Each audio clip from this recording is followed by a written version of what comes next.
मित्रांनो नमस्कार. तर आपण आज आहोत डाळिंब बागेमध्ये. साधारणतः या बागेला बहार धरणी करून 15 ते 16 दिवस झालेले आहेत. बऱ्यापैकी चौकी स्थिर होऊन बागेमध्ये बऱ्यापैकी फुलकळी दिसत आहे. मादी कळीची अवस्था देखील आहे, लेकिन जास्तीत जास्त प्रमाणामध्ये नरकळी आहे. तर विषय महत्त्वाचा, सगळ्यांचा प्रश्न एकच होतो की आमच्या बागेमध्ये 2 ते 3 आठवडे पाणी देऊन झालेले आहेत, म्हणजे साधारणतः 15 ते 20 दिवस झालेले आहेत. आणि त्या पिरियडमध्ये मधमाशी बागेमध्ये येत असती थोड्याफार प्रमाणामध्ये. परंतु प्रश्न असा आहे की बागेमध्ये आगाराचं प्रमाण दिसत आहे. मग त्यासाठी आपल्याला टिल्ट 5234 किंवा लिओसिन 5234 चालेल का, किंवा 946 स्प्रे केलं चालेल का? तर शेतकरी मित्रांनो माझं एकच सांगणं आहे, बागेमध्ये बाग धरल्यानंतर पाण्याचं प्रमाण हे लागतंच. कारण भूक बागेपर्यंत जर पहिलं पाणी दिलं नाही आपण, तर बागेला ही कळी कमकुवत निघते आणि चौकीमधून जी कुणी बाहेर निघत असते ती गुंज ही बऱ्यापैकी गळते.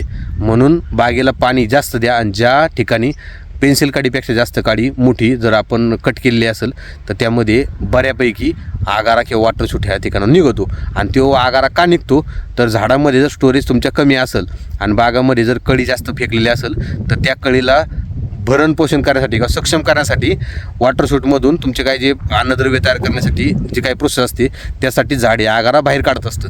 मग आपण दोन्ही बाजूने विचार केला पाहिजे. आगाराही निघला पाहिजे वरच्या बाजूला 2-5% आणि कळी देखील सेटअप झाली पाहिजे. कारण चौकीमधली बाग जर असेल तर 100% चौकी ही राहतेच, चौकी हटत नाही. त्यामुळे शेतकरी मित्रांनी हा भ्रम डोक्यातून काढून टाकायचा की बुवा आपल्या बागेमध्ये वॉटरशूट आणि आगार जास्त निघत आहे म्हणजे आपली कळी निघणार नाही. या दिवसामध्ये आता जानेवारी महिन्यामध्ये साधारणतः 21 तारखेच्या पुढच्या कालावधीमध्ये 14 जानेवारीनंतर 100% आंबे बहाराची सुरुवात बऱ्यापैकी होत असते सगळ्या भागामध्ये.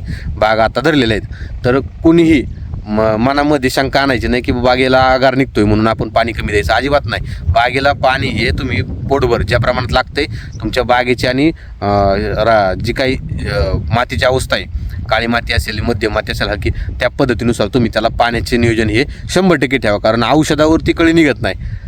बागेमध्ये स्टोरेज आणि बागेमध्ये तुम्ही पाण्याचं नियोजन जे व्यवस्थापन करता त्याच्यावरतीच महत्त्वाची म्हणजे तुमची कळी निघत असते. तर याचा देखील शेतकरी मित्रांनी विचार केला पाहिजे. धन्यवाद.